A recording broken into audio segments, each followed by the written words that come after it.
When Dr. Lisa saw the crescent mark on his chest, she dropped to her knees, not from shock but from a recognition that defied all logic.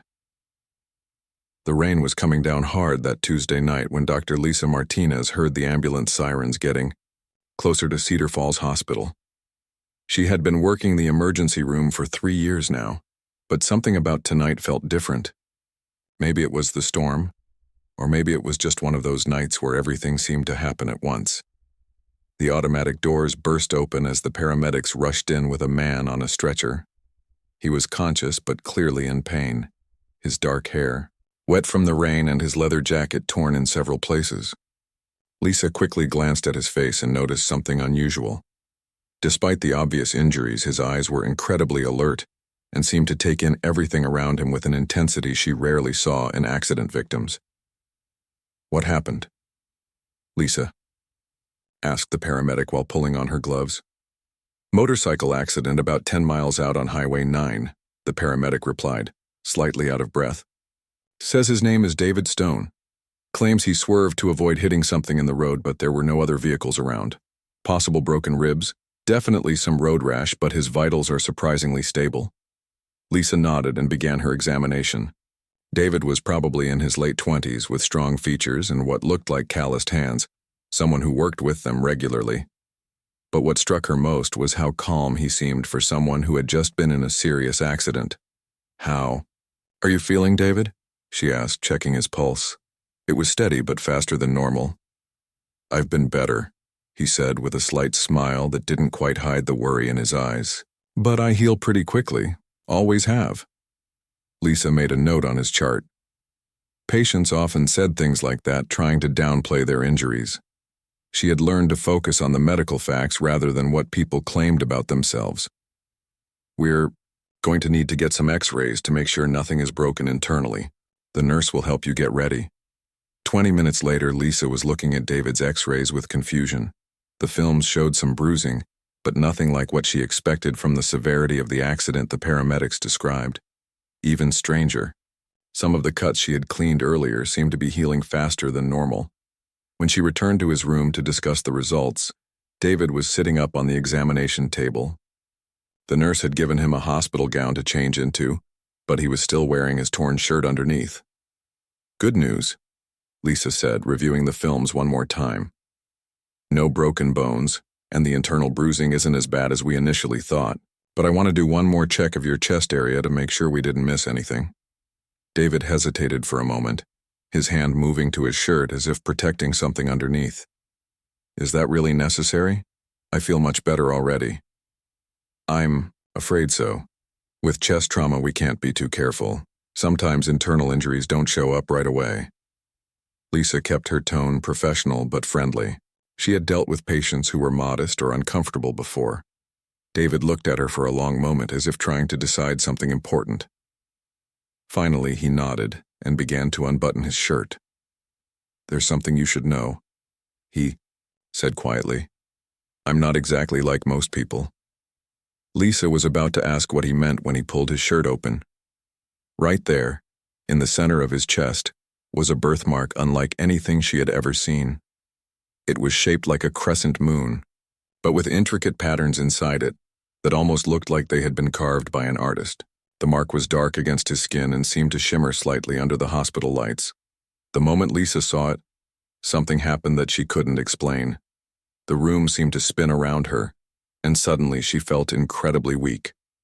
Her knees gave out and she found herself dropping to the floor, one hand pressed against the wall for support. "That mark," she whispered, her voice barely audible. "I know that mark." David immediately jumped off the table and knelt beside her. "Are you okay? What's happening?" Lisa stared at the mark on his chest, and suddenly images flashed through her. Mind, images that didn't make sense. She saw forests under moonlight, heard howling in the distance, and felt a connection to something wild and free that she had never experienced before. But most importantly, she felt like she had been searching for this mark, for this person her entire life without even knowing it. "I don't understand," she said, her hands shaking as David helped her to her feet. "I've never seen anything like that mark before. But somehow I feel like I've been waiting my whole life to find it. David's expression changed completely. The casual, slightly worried look of an accident victim was replaced by something much more serious and intense. "You can feel it too," he said, and it wasn't a question. "Feel what?" Lisa asked, though part of her already knew the answer would change everything. The connection. The pull. Like we're supposed to be together. David's voice was gentle but filled with an emotion she couldn't identify. "I came to this town 3 weeks ago and I didn't know why. I just felt like I needed to be here, like I was looking for something. Now I know what it was." Lisa backed away slightly, her medical training telling her this was all impossible, while another part of her, a part she didn't understand, was telling her that David was speaking the truth. "This is crazy," she said. But even as she spoke, the words, she could feel that strange connection he was talking about. It was like a warm thread connecting her heart to his, growing stronger every moment they spent in the same room. "I know how it sounds," David said, pulling his shirt back on. "But I need you to listen to me because your life is about to change in ways you never imagined. That reaction you just had, it means you're special, Lisa. More special than you ever knew." "How do you know my name?" she asked, realizing she hadn't told him. David smiled, but there was sadness in his eyes. "Because you're my mate, Lisa, and I'm yours. That mark you recognized? It's been passed down through my family for generations. And the fact that you could recognize it means you're part of this world too, whether you know it or not." Lisa felt like the ground was shifting beneath her feet. Everything she thought she knew about herself, about the world, was suddenly being questioned. But as impossible as it all seemed, she couldn't deny the way she felt when she looked at David, or the way that Mark had triggered something deep inside her. The storm outside was getting worse, and as lightning flashed through the window, Lisa realized that her quiet, predictable life was over. Whatever David was about to tell her, whatever world he was about to introduce her to, there would be no going back. "What happens now?" she asked, surprised by how calm her voice sounded. David looked out at the storm, then back at her. "Now, I tell you the truth about what we really are, and then we figure out how to protect you from the people who are looking for me." As if on cue, a howl echoed through the night, barely audible over the thunder but somehow clearly reaching both of them. Lisa saw David tense up immediately. "They found me," he whispered, "and now they know about you too." For 3 days after David left the hospital, Lisa couldn't get him out of her mind. She kept replaying that moment when she saw the mark on his chest, the way her whole body had reacted like it recognized something important. Every time she tried to focus on work, her thoughts drifted back to those intense dark eyes and the way he had looked at her like he knew secrets about her that she didn't even know herself. Her colleague, Dr. Rachel Kim, noticed something was different during their Thursday shift together. "You seem distracted lately," Rachel said as they reviewed patient charts. "Everything okay at home?" "Yeah, just tired," Lisa replied. But she knew that wasn't true. She felt more awake and alert than she had in years.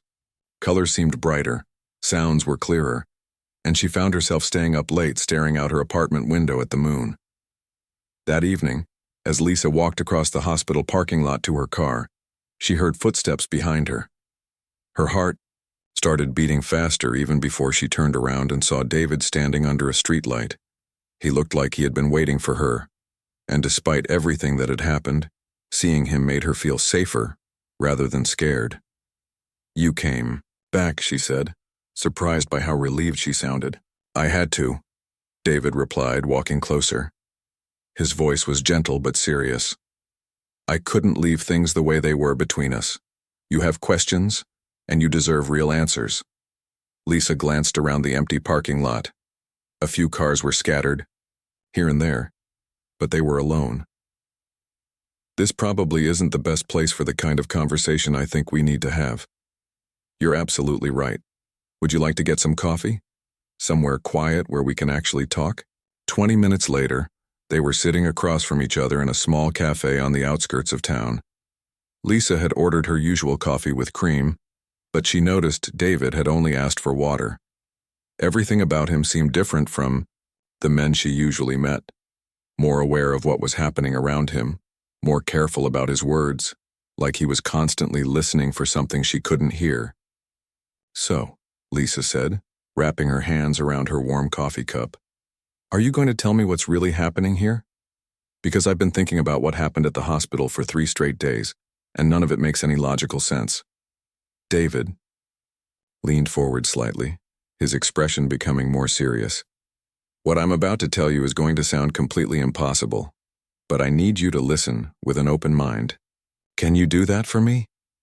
Lisa nodded, though she wasn't entirely sure she was ready for whatever he was about to say. "I'm a doctor. I'm used to hearing unusual things.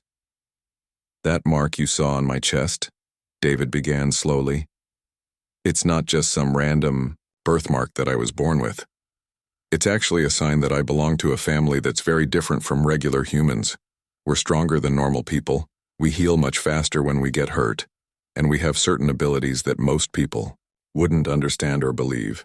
"What kind of abilities are we talking about?" Lisa asked, trying to keep her voice steady even though her pulse was racing. David looked directly into her eyes.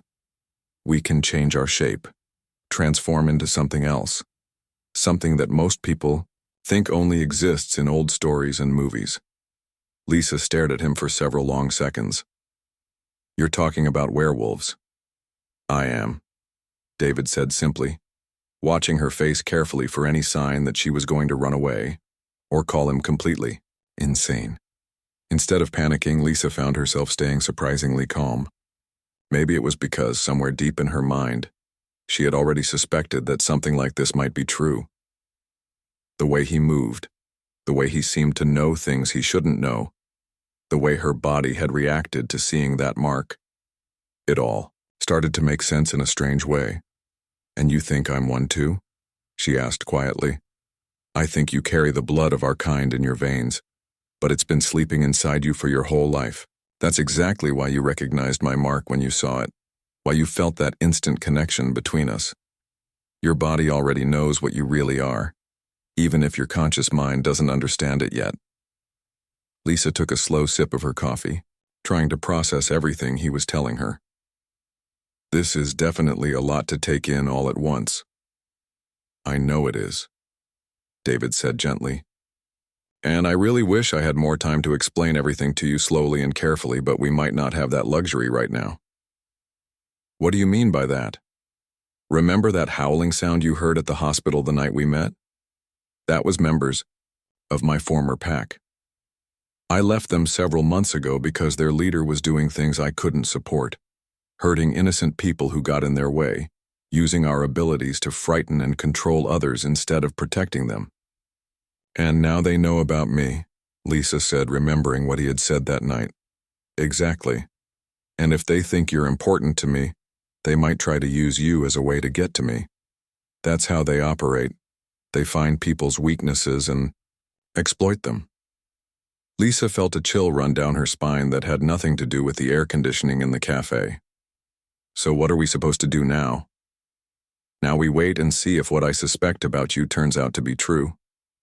If your dormant abilities start waking up, you're going to need someone to guide you through the process.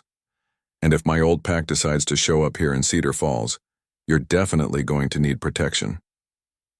How will I know if these abilities are actually starting to develop? You might start noticing your senses becoming much stronger. Sounds will seem louder and clearer, smells will be more intense. You might feel more energetic and alert during nighttime hours. Your body will heal faster if you get any cuts or bruises, and you'll probably start having dreams that feel more real and vivid than regular dreams." As David spoke, Lisa realized that she had actually been experiencing several of these changes already. Just the day before, she had been able to hear a conversation happening 2 rooms away at the hospital, even though she had assumed it was just because the building was unusually quiet that day. "I think some of this might already be happening to me," she admitted. David's expression became more serious and focused. "Then we need to be very careful from now on. The awakening process can be overwhelming and even dangerous if you don't have someone experienced to help guide you through it properly. And you'll do that? Help me figure all of this out?" If you'll let me, yes. But Lisa, you need to understand something important. Once you fully awaken to what you really are, there's no going back to your old life. Everything changes completely. Lisa looked out the window at the quiet street outside. Her life had always been predictable and routine. Work at the hospital, go home to her apartment, sleep, and repeat the same pattern day after day. But sitting here with David, talking about impossible things that somehow felt completely true and right, she realized she didn't really want her old boring life back anyway. What about my job at the hospital? What about my patients who depend on me? You don't have to give up being a doctor at all. Actually, people like us are often drawn to becoming healers in the human world too. It's like we have a natural instinct to help others and ease their suffering. People like us, Lisa repeated slowly. I'm still getting used to thinking about myself that way. I know how strange it must sound. But that powerful connection you felt when you saw my mark, that's not something that happens between just anyone. It means we're meant to be together, Lisa. Partners and companions in every possible sense. Lisa felt her cheeks getting warm. You mean like soulmates or something? Something very much like that. In our world, we call it being mates. It's incredibly rare and it's precious, and it's definitely something worth protecting with our lives. Before Lisa could respond to that, David's head suddenly snapped up, and he looked toward the window with an expression she had never seen before. Completely alert and almost dangerous, like a wild animal that had just detected a threat. What is it? She whispered, instinctively lowering her voice. They're here, he said quietly, his whole body tensing. My old pack. They've found us. Lisa's first instinct was to turn around and look out the window to see what David was seeing, but he quickly reached across the small table and gently but firmly guided her face back toward him. Don't look directly at them, he said in a voice so low she could barely hear him. Just try to act completely normal and listen to me very carefully. In about 30 seconds, I'm going to create some kind of distraction. When I do that, I want you to walk calmly toward the back of the cafe and go out through the kitchen door. My black truck is parked in the alley right behind this building. I can't just leave you here alone with them, Lisa said, her heart starting to race with adrenaline. You can and you absolutely will, because if they manage to get their hands on you, I'll do anything they want me to do to get you back safely. That's exactly what they're counting on, and I won't let them use you against me. Lisa wanted to argue with him, but she could see the fierce determination in his dark eyes. This wasn't a discussion or a request. This was a carefully thought-out plan to keep her safe, and he needed her to trust him completely. Okay, she whispered, her hands trembling slightly. But what about you? How do I know you'll be all right? I'll be right behind you in just a few minutes, I promise, but right now, I need you to trust me completely. David suddenly stood up and deliberately knocked over his chair, making it crash loudly onto the floor. At the same moment, he grabbed the edge of their small table and flipped it over completely, sending coffee cups, napkins, and sugar packets flying everywhere in a dramatic mess. Now go, he said firmly, his voice cutting through the sudden chaos. Lisa didn't hesitate for even a second. She stood up quickly and walked toward the back of the cafe, trying her best to look like she was just a scared customer, trying to get away from what appeared to be a crazy person having some kind of breakdown. The few other people in the coffee shop were all staring at David with shocked expressions, which gave her exactly the cover she needed to slip away unnoticed. She pushed through the kitchen door and found herself face to face with a very surprised cook who was stirring something in a large pot. Is there an emergency exit back here? She asked breathlessly. The cook immediately pointed toward a door at the far end of the small kitchen. Lisa rushed through it and found herself standing in a narrow alley, exactly like David had told her. His black pickup truck was parked about 20 feet away, just like he had promised. She ran to the passenger door and found it unlocked. Less than 2 minutes later, David came running out of the cafe at full speed. She could hear shouting and what sounded like furniture being thrown around violently inside the building behind him. Drive, David said as he jumped into the driver's seat and started the engine without any delay. "What exactly happened in there?" Lisa asked as they pulled out of the alley quickly. I convinced them that chasing after one person would be much more interesting and challenging than trying to deal with two of us at the same time, David replied, constantly checking all his mirrors as they drove. They drove in complete silence for several minutes, taking back roads and side streets that Lisa didn't recognize at all. Finally, David pulled into the gravel driveway of a small wooden cabin that seemed to be located in the middle of absolutely nowhere, surrounded by tall pine trees. "Where are we?" Lisa asked, looking around at the isolated location. "Somewhere completely safe. This cabin belongs to a friend of mine who's out of town for the next few weeks. We can stay here tonight and figure out our next move in the morning." Inside the cozy cabin, Lisa sat down on the comfortable couch while David methodically checked all the windows and doors, making sure they were secure.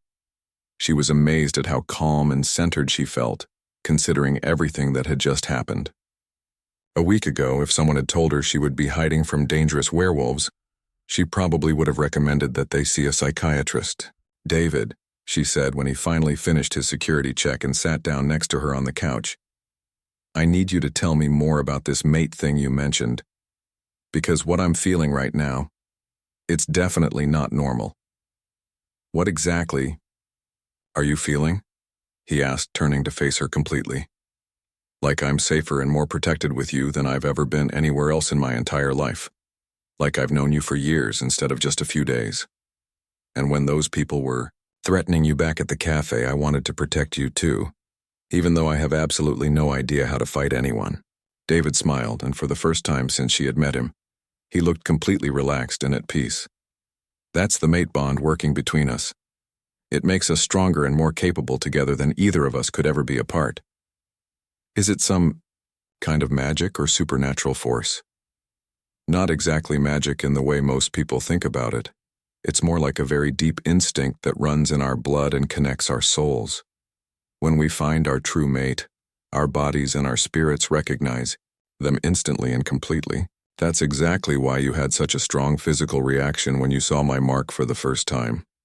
Lisa curled up on the couch, tucking her legs comfortably under her. "So what happens to us now? Do we just spend the rest of our lives hiding from your old pack?" "Absolutely not," David said with conviction. "Running away and hiding isn't a long-term solution to anything. But first, we need to help your awakening process continue developing. If your natural abilities become fully developed, you'll be much better able to protect yourself." "How long does something like that usually take?" "It's different for every person. Some people go through the complete transformation in just a few weeks, while others take several months to fully develop their abilities. But there are ways to help speed up the process, especially when you have a mate to guide and support you." "Show me what I need to do," Lisa said, without any hesitation. David looked genuinely surprised by her immediate response.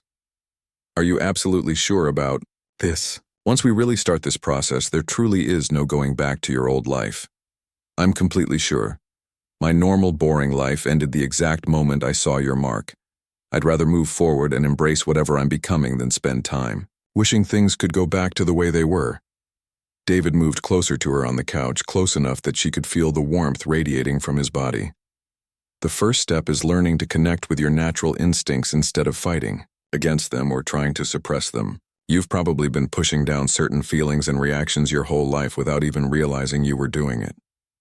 "Like what kind of feelings?" "Like the urge to trust what your nose tells you more than what your eyes see, or wanting to spend much more time outdoors, especially during nighttime hours. Feeling restless and uncomfortable when you're stuck inside buildings for too long." Lisa thought about what he was saying. "I do absolutely love hiking and being in nature, and I've always been much more of a night person than a morning person. At the hospital, I actually prefer working the overnight shifts when most other doctors hate them. That's your true nature showing through despite your human upbringing. Now I want you to close your eyes and just focus completely on what you can hear around us." Lisa closed her eyes and listened carefully. At first she heard only the normal things: wind moving through the trees outside, the old cabin settling, and creaking slightly. But as she concentrated harder, she began to pick up sounds she hadn't noticed before. an owl calling from what must have been at least half a mile away. Small animals moving through the underbrush around the cabin. Even David's heartbeat steady and strong beside her. "I can hear so much more than I usually do," she whispered in amazement. "That's because you're not limiting yourself to normal human hearing anymore. Now try focusing on smell." Lisa took a deep breath through her nose and was completely amazed by what she could detect. The fresh scent of pine trees and rich earth, but also David's unique personal scent. Something warm and comforting and masculine that made her want to move even closer to him. She opened her eyes and found him watching her with an expression of pride and something much deeper and more intense. "How do you feel?" he asked softly. "Different. More alive and aware than I've ever felt before."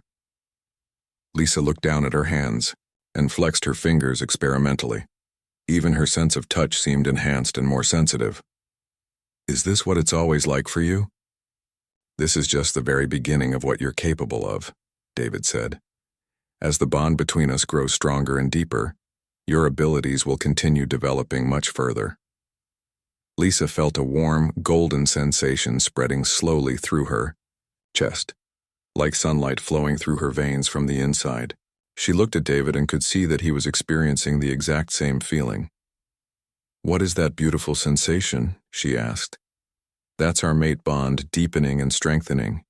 It happens when two mates accept each other fully and completely." The feeling was so beautiful and so perfectly right that Lisa never wanted it to stop. She reached out and took David's hand in hers, and immediately the warm sensation grew much stronger and more intense. "I understand now," she said softly, looking into his eyes. "This isn't just about being attracted to someone or having feelings for them. It's like finding the other half of my soul that I didn't even know was missing." The footsteps outside the cabin were getting closer and more deliberate. Lisa could hear at least 3 different people moving carefully through the trees, obviously trying to surround the small building. Her heart was pounding hard, but she was genuinely surprised to discover that she wasn't panicking at all. Instead, she felt incredibly alert and ready to defend herself. "How many of them are out there?" she whispered to David. 4, he replied quietly, his eyes focused intensely on the front door. "They're being much more careful and strategic this time. What should we do?" "We don't run away again. Running just makes them chase us forever, and I'm tired of living like that." David stood up slowly and moved toward the window. "Lisa, I need you to listen to me very carefully. In about 2 minutes, they're going to try to force us out of this cabin. When that happens, I want you to focus completely on the bond between us. Use it to stay connected to me no matter what else happens." Before Lisa could ask what he meant by that, the front door suddenly exploded inward with tremendous force. 3 people dressed in dark clothing rushed into the cabin, moving much faster than any normal human being could possibly move. Lisa got her first clear look at members of David's dangerous former pack. The leader was a woman with short blonde hair and piercing cold blue eyes that seemed to look right through people. She was followed by 2 large men who looked like they could break heavy furniture just by touching it. But what struck Lisa most was the way they all moved, smooth and predatory, like wild animals that were only pretending to be human. "Hello, David," the blonde woman said, her voice dangerously calm and controlled. "You've certainly led us on quite an interesting chase across 3 different states." "Victoria," David replied, deliberately positioning himself between Lisa and the dangerous intruders. "I should have known they would send you to track me down. Did you really think you could hide from us forever?" And with a completely untrained human, no less. Victoria's cold eyes moved to Lisa, and Lisa felt like she was being examined by a predator trying to decide whether she would be worth the effort to catch. "She's not just human anymore," David said firmly. "And she's under my complete protection." Victoria laughed, but there was absolutely no humor or warmth in the harsh sound.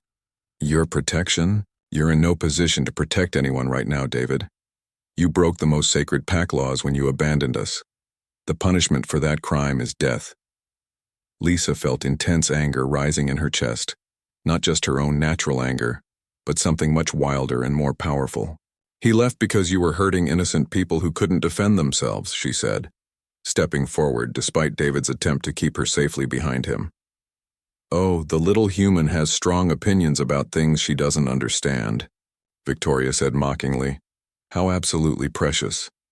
"I'm not just human," Lisa said, surprising herself with how confident and strong her voice sounded. "And I'm definitely not afraid of you." Victoria's expression changed immediately from amusement to genuine interest. "Really? Then why don't you prove that bold statement to me?" What happened next was something Lisa would remember for the rest of her life. Victoria moved toward her with inhuman speed, but instead of freezing with terror like a normal person would, Lisa found herself moving just as fast. She dodged smoothly to the side and grabbed a heavy wooden chair, swinging it directly at Victoria's head with surprising force. Victoria caught the chair easily and tossed it aside like it weighed nothing, but her eyes were now filled with respect instead of contempt. Well, she really is awakening properly. This makes things much more interesting." "That's enough," David said, and suddenly the temperature in the room seemed to drop several degrees. "You want me, Victoria? Fine. But this ends here and now, and Lisa stays completely out of it." "I'm afraid it doesn't work that way anymore," Victoria replied coldly. "She's seen too much of our world, knows too many of our secrets. The pack leaders have made their decision.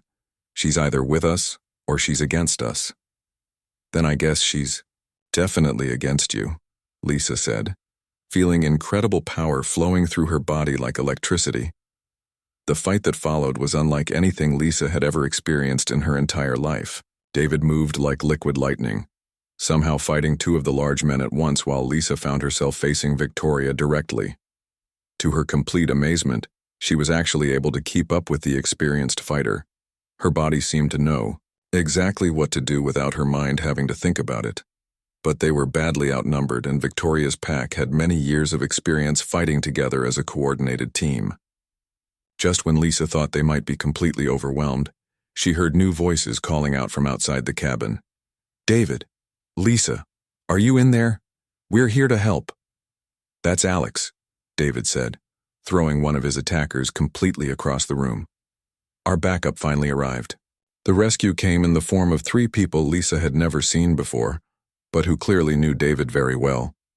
The fight turned dramatically in their favor almost immediately after the reinforcements arrived. Victoria and her pack retreated quickly, but not before Victoria made one final threatening promise.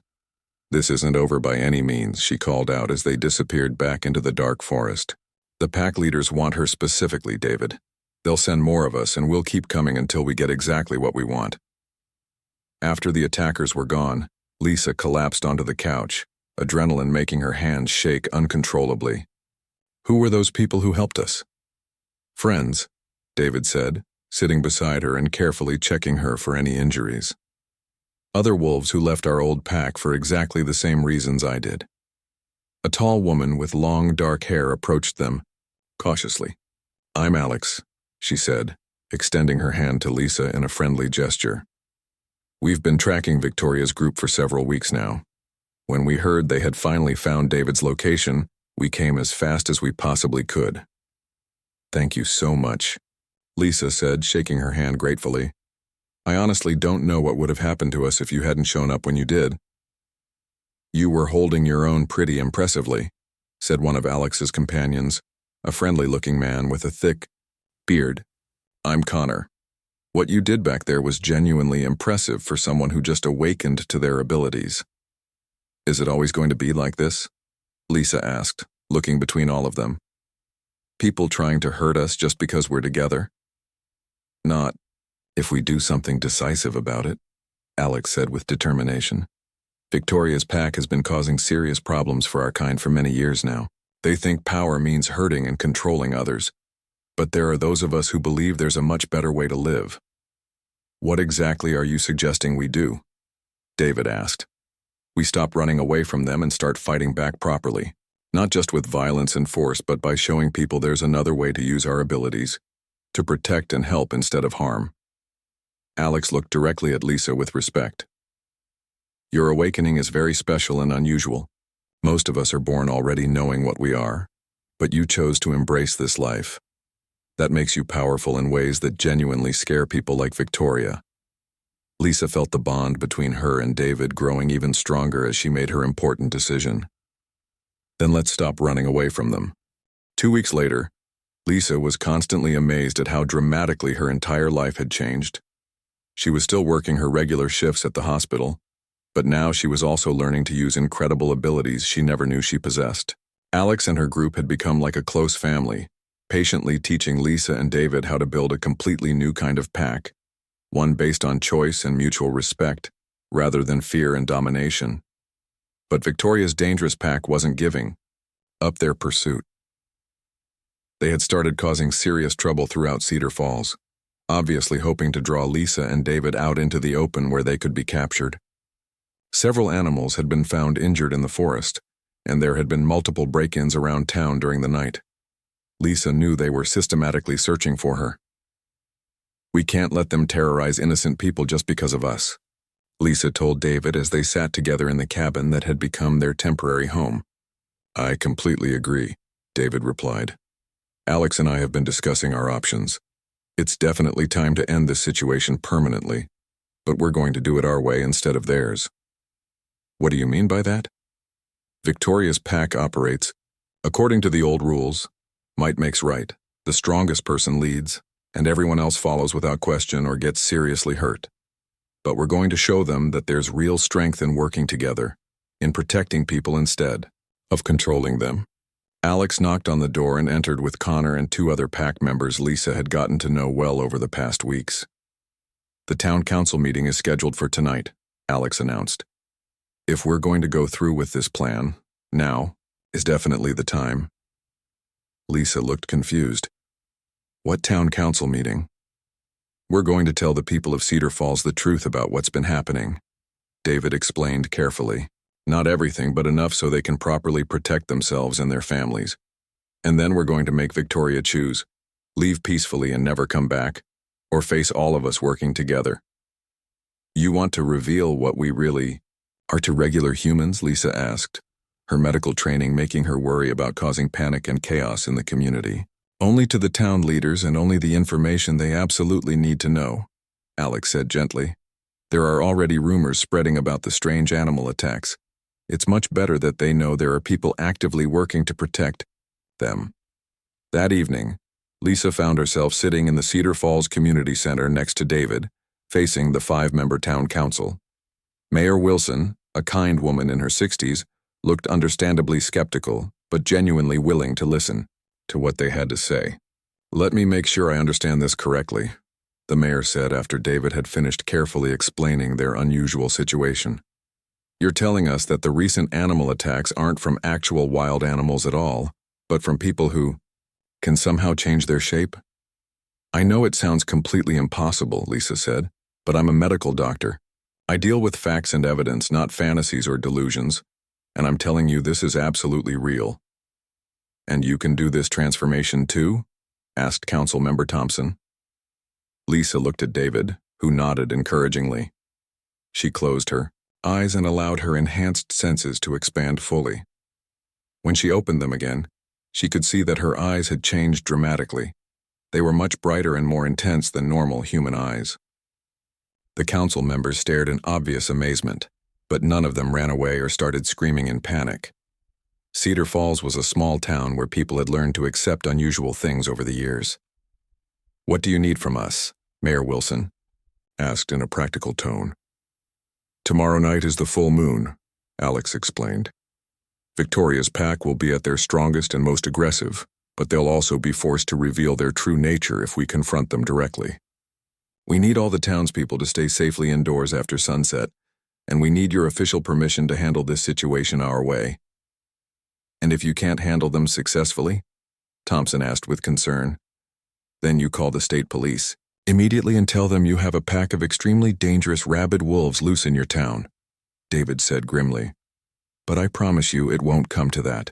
The next evening, Lisa stood with David, Alex, Connor, and 3 other pack members in the town square as the sun slowly set behind the mountains. She had never been more nervous or more determined about anything in her entire life. Victoria appeared first, stepping confidently out of the shadows with her usual arrogance. But when she saw how many people were standing united against her, Her expression faltered noticeably.